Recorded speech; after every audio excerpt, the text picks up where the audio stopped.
그냥 반찬 하나로 시작하다가 나중에는 조림이 되고 찌개가 되고 이렇게 반찬 하나하나 늘다 보니까요, 한 상이 차려졌습니다. 그런데 가족들이 이렇게 둘러앉으면서 그걸 너무 맛있게 먹는 거예요. 그걸 보면서 저도 행복하고, 그래서 그때 알았습니다. 행복의 시작은 조그만 용기를 내는 것이 어떤가. 그리고 여기에 오신 여러분들은요, 용기를 내셔서 오셨잖아요. 정말 여러분들은요, 행복의 시작을 아시는 아주 용감한 분들이십니다. 시작하기 전에요, 몇 가지 말씀을 드리고 싶은데요. 저희들 친구들한테 우리 행복 공감 토크 콘서트에 가자, 그런 말을 하고 싶잖아요. 근데 친구들이 물어봐요. 그게 뭐야? 그럴 때 저희가 아주 간단한 답을 준비하였습니다. 행복 공감 토크 콘서트는요, 나만 행복해지는 것이 아니라 우리 다 함께 행복한 삶을 살기 위해서 우리 전부 다 각자들이 가지고 있는 행복의 노하우 아니면 행복의 경험들을 서로 나누고 그리고 배우는 그런 시간이다 라고요. 어떻게 대답이 됐나요? 네. 그런데 사람들마다 그 행복에 대한 정의가 다 다를 수가 있을 텐데요. 어떤 사람들은 돈이 많은 것을 행복이라고 얘기도 하기도 하고요. 또 어떤 사람들은 자기가 원하는 일이 이루어졌을 때 그걸 행복하다라고 말하기도 합니다. 그런데 저희 행복공감 토크 콘서트에서의 행복이라는 것은요, 자기가 맡은 그 자리에서 그 일을 성실히 해결했을 때 얻은 내면의 마음의 만족감을 저희들은 행복이라고 정의를 내렸습니다. 그리고 또 그 행복감이, 내면의 만족감이 바깥으로 표현되는 것을 성공이라고 부르기를 원합니다. 오늘 첫 번째 강사님은요, 김재원 강사님이십니다. 웨딩 카운셀러이시고요, 살리는 말 대화법의 저자님으로 지금은 은혜 한인교회 부목사님으로 사역하고 계십니다. 김재원 강사님 모십니다. 월요일 이렇게 저녁 시간을 이렇게 함께 해주셔서 너무 감사합니다. 오늘 행복 공감 토크 콘서트 저의 주제는요, 용서와 화해로 정했습니다. 참 용서 쉽지 않는 일이고 정말 이렇게 용서가 즐거운 사람은 아무도 없을 것입니다. 그러나 우리가 살면서 용서해야 될 일 한 번쯤 안 만나보는 또 아무도 안 계실 거예요. 그래서 참 용서는 쉽지 않는 일이고 어떻게 보면 불공평하다고 생각할 수 있는 일이고 인간의 논리와 이성을 무시하는 일이 되진 않을까, 또 사회 정의 구현에 위배되는 일이라는 그런 생각이 들 수도 있는 것이 용서라는 단어입니다. 참 용서 참 힘든 겁니다. 억울한 거죠. 내가 정말 원수가 갖고 싶은 보복할 수 있는 그런 권리를 정말 이렇게 내려놓는 거고, 그리고 정의 구현의 권리도 포기하는 것입니다. 자, 그러면 오늘은요, 용서는 어떤 종류가 있을까? 또 용서하지 않으면 어떻게 될까? 또 용서를 하면 어떻게 될까? 그리고 용서와 화해의 관계는 무엇인가? 이렇게 알아보면서요, 화해는 용서의 필수 조건인가? 필수 조건이 아닌가? 이것도 함께 알아보기로 하겠습니다. 용서에는요, 두 가지 종류가 있습니다. 첫 번째는요, 조건적인 용서가 있습니다. 조건적인 용서는요, 잘못한 사람이 정말 잘못했다고, 내가 미안하다고, 정말 나를 용서해달라고 참회의 정말 시간으로 다가왔을 때 하는 것이 조건적인 용서입니다. 그런데요, 또 무조건적인 용서가 있습니다.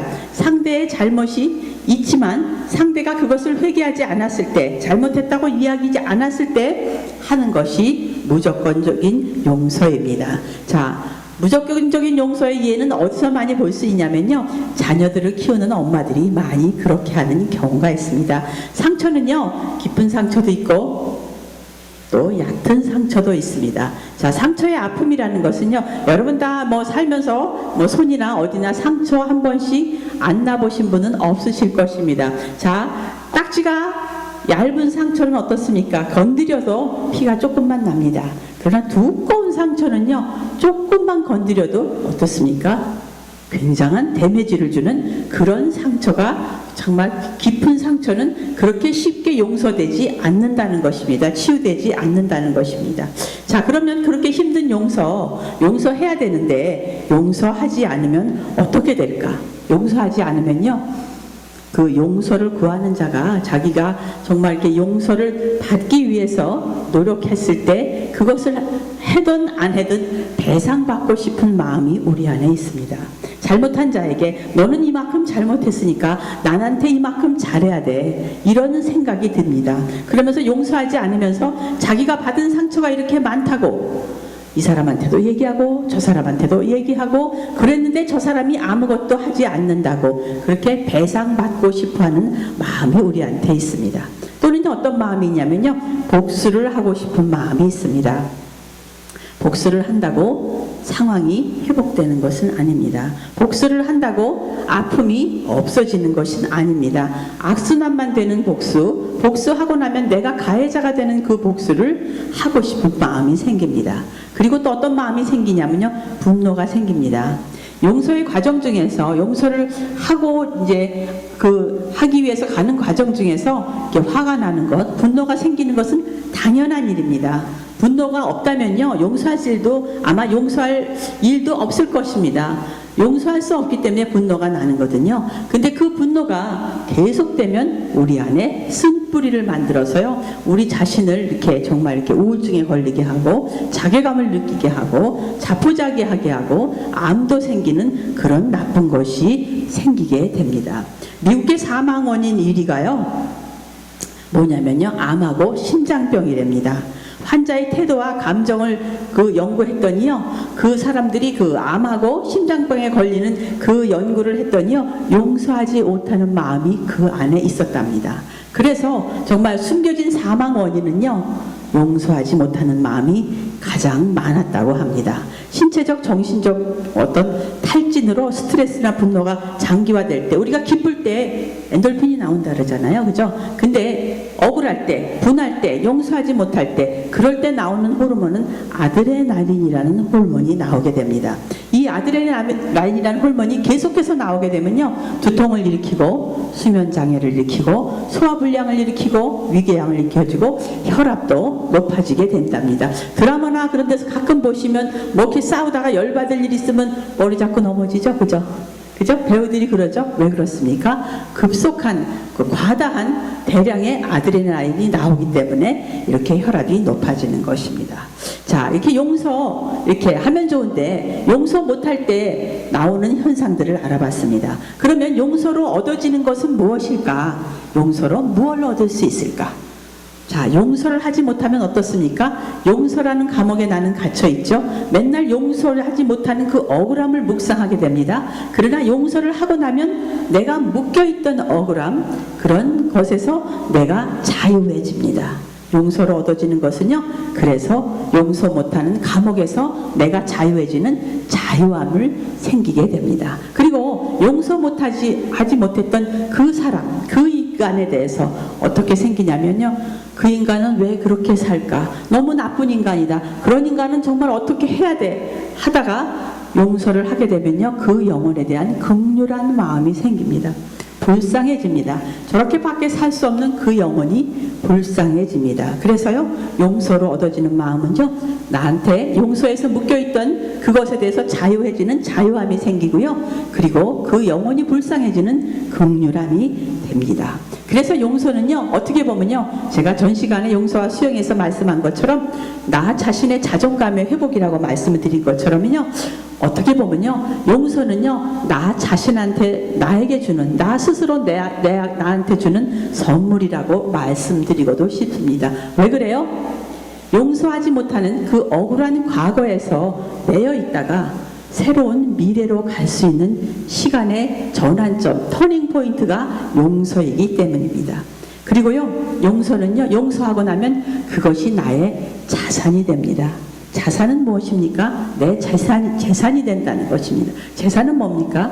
돈, 재물, 뭐 여러 가지 명예, 이런 게 재산이지만요, 용서가 재산으로 돼서 그것을 쓰임받는 사람들도 많이 있습니다. 임상 심리학자인 에버렛 워닝턴이라는 사람이요, 용서를 연구하는 사람이고 대학 교수입니다. 자, 그 사람이요, 용서를 할 수 없는 일을 만났는데 용서를 연구하다 무슨 일을 만났냐면요, 어머니가 강도한테 살해당하는 일을 만났습니다. 그래서 자기가 용서를 연구하는 사람이지만, 이 용서를 되지 않는 겁니다. 자기는 용서를 연구했던 사람이지만 자기 어머니가 강도에게 죽고 나니까 그 범인을 용서하지 못했습니다. 그래서 그것 때문에 정말 씨름을 했습니다. 용서를 위해서 씨름을 하다가 그분이 어떤 말을 했냐면요, 용서는 마음속에 있는 보물이라는 그런 얘기를 하면서 용서 못하는 자, 용서할 수 없는 자들을 위해서 정말 그들을 가르치고 그들에게 정말 이렇게 용서할 수 있는 마음을 주는 그런 심리학자로 쓰임받는 것을 볼 수가 있습니다. 우리가 그렇잖아요. 과부가 과부 심정 안다 그러잖아요. 아파보지 않은 사람은 아픈 사람의 심정을 알 수가 없습니다. 정말 이렇게 자식 때문에 아파본 사람은 자식 때문에 아픈 자를 위로할 수 있는 그저 재산을 얻은 겁니다. 자산이 되는 겁니다. 다른 사람을 이해할 수 있는 재산으로 쓰임받는 것입니다. 이렇게 용서는요, 용서 못했을 때 여러 가지 나쁜 점이 있지만 용서했을 때 우리한테 오는 유익을 알아봤습니다. 자, 그러면 오늘의 주제가 용서와 화해입니다.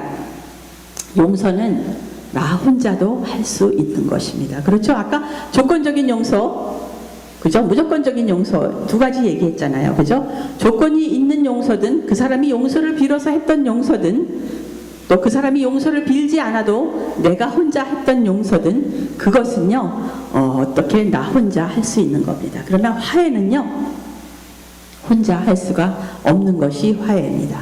화해는요, 어떤 그 신뢰가 바탕이 돼서 그 신뢰의 기간이 오래 갔을 때 용서를 했지만, 그리고 그 사람이 한 일을 수용을 했지만 화해의 기간까지 갈 때는요, 서로의 이해를 조정하는 정말 이렇게 많은 절차가 필요합니다.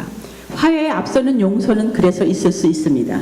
그러나 용서 없는 화해는 있을 수가 없습니다. 그래서요, 용서했다고 다 화해가 되는 것은 아니었습니다. 저의 경험을 보면요, 이렇게 제 마음속에 아픔을 준 사람을 정말 오래 기도하면서 오랜 시간이 지나니까 그 영혼이 불쌍해지고 그 마음을 정말 이렇게 용서는 됐습니다. 그러나 멀리서 저 사람이 오면요, 슬그머니 피하고 싶었습니다. 아, 나는 이렇게 화해가 안 되는 것일까? 저 사람을 더 끌어안고 더 사랑하는 그런 것이 안 될 거에 갈등의 시간이 있었습니다. 이래서요, 화해는요, 어떤 그 타임아웃을 갖는 시간이 필요합니다. 어떤 시간이 필요합니다. 용서했다고 당장 용서는 했지만 예전처럼 이렇게 회복되는 관계가 되는 것은 참 힘들었습니다. 그래서요, 이렇게 분노하는 시간, 애통하는 시간, 이런 시간이 필요하다는 것입니다. 그리고는요, 이렇게 만나서 한번 마음을 터놓고 얘기한다 그러죠. 술 잡수시는 분은 한잔하면서 뭐 이렇게 터놓고 얘기한다 그러죠. 이런 교섭의 단계가 필요합니다.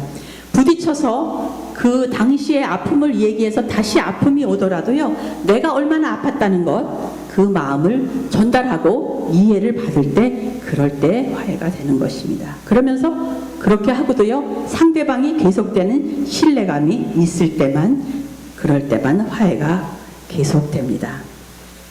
자, 이렇게 혹시 배우자의 불륜으로 이런 문제가 이제 용서 못할 일이 생기고 화해 못할 일이 있었다고 생각을 하자고요. 배우자의 불륜이 생겼을 때 어떻게 하냐면요, 두 종류의 사람이 있답니다.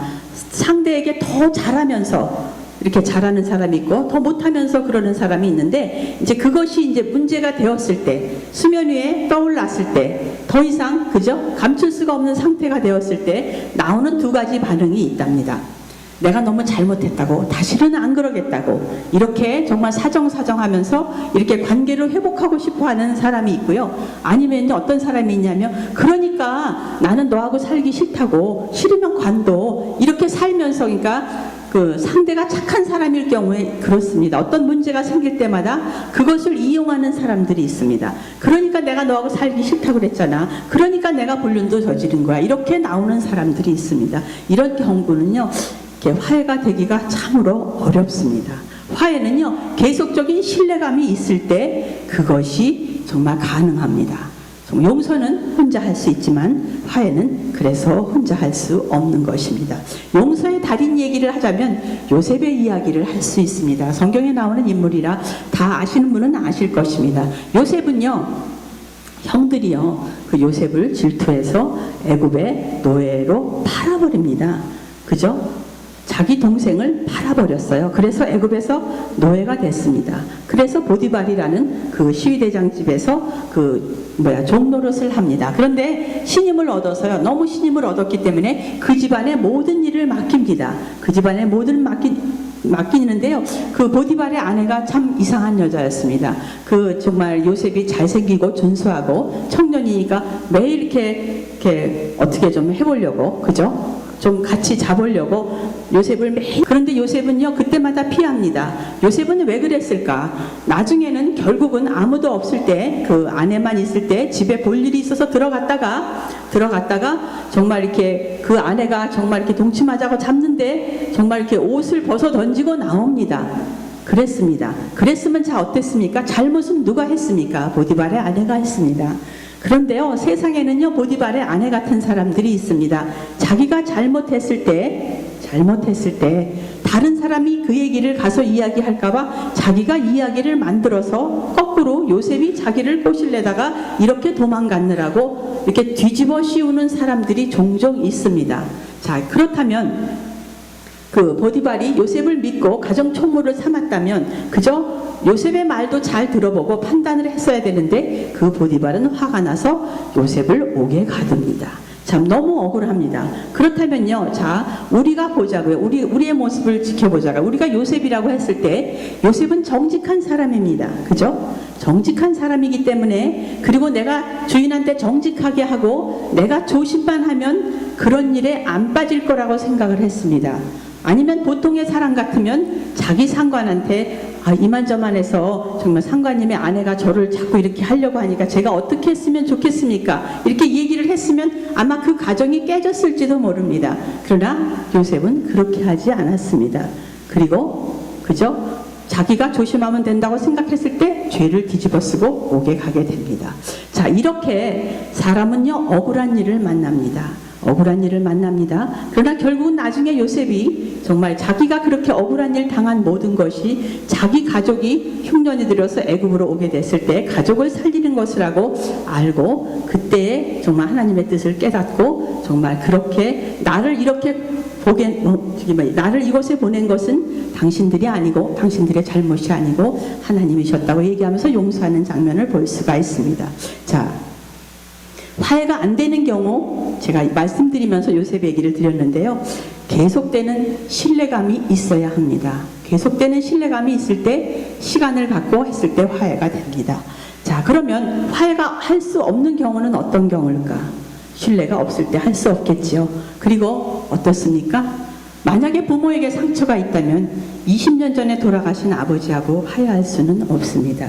그러나 어떤 걸 할 수 있냐면요, 내가 그 부모에게 잘못한 일이 있다면 용서를 빌 수도 있고, 그리고 돌아가신 부모가 내가 아픔을 주었다면 부모에게 정말 그렇게 화해를 혼자 할 수 있는 화해의 방법이 한 가지 있습니다. 제 동생의 예입니다. 제 동생이요, 아버지를 참 미워했습니다. 미워했는데 아버지가 돌아가셨습니다. 아버지가 돌아가시고 나니까 돌아가신 아버지한테 자기가 너무 잘못을 했더랍니다. 그래서 그것이 마음에 이렇게 응어리가 있어서 너무 마음이 아팠대요. 그래서 어느 날 돌아가신 아버지한테 편지를 썼습니다. 아버지, 제가 이때 이렇게 내가 어려서 잘못했습니다. 저를 용서해 주십시오. 아버지를 너무 미워했고 그런 것을 이제 용서받기 원합니다 하고 편지를 쭉 써갖고 이렇게 어느 날 마당에서 태우면서 아버지께 용서를 빌고 나니까 마음이 편안해졌다고 합니다. 자, 용서 힘든 것입니다.